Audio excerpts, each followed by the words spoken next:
Bakit na naman ang dagat? Kasi nga, tawag dito may bagyo pa kasi. Hindi pa tapos ng bagyo mga idol. Mga idol.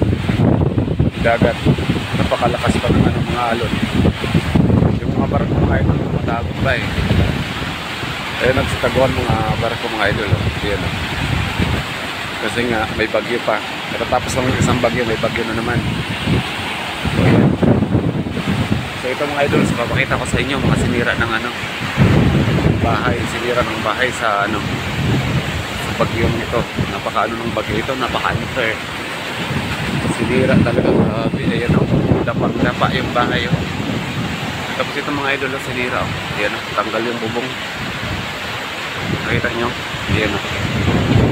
Tanggal yung bubong mga idol o. Sirang-sira, ayan o, kitlina mo ng dagat yung lupa, yung mga reframe kinuha. Yan, sira yung bahay yun. Ano yun? Sira ang bahay. Dito sa akin mga idol, ayan ang kinuha.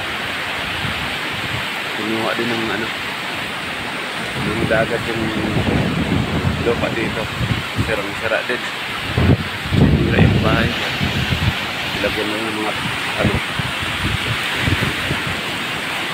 so yun.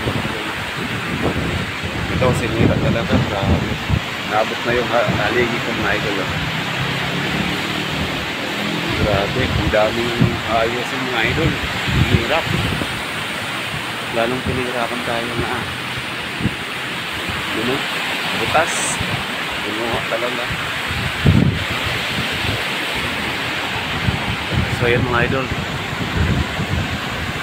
Tingnan nyo. Pangit na naman ang panahon. Umatake ito pag gabi.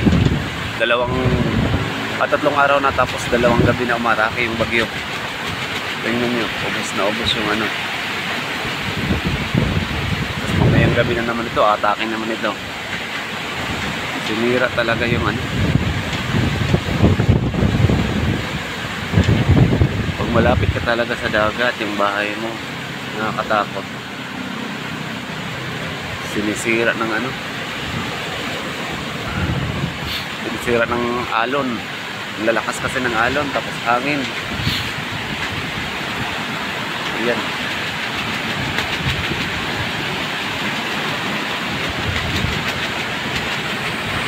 Grabe.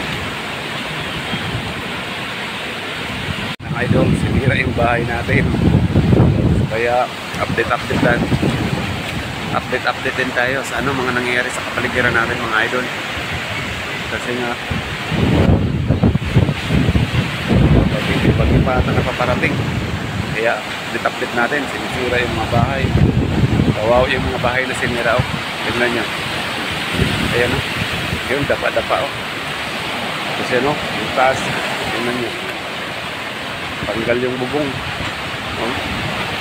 Nakakatakot. Maglalandslide na yan eh. Konting alon pa, maglalandslide na yan. Lalakas kasi ng alon mga idol. Tingnan nyo. Lalakas ng alon. So, diba? Tingnan nyo. Grabe. Nakakadismaya naman nangyayari dito mga idol. Dahil sa bagyo. Lalakas pa ng alon. Thank you for watching mga idol. Goodbye. Bye bye. Thank you for watching.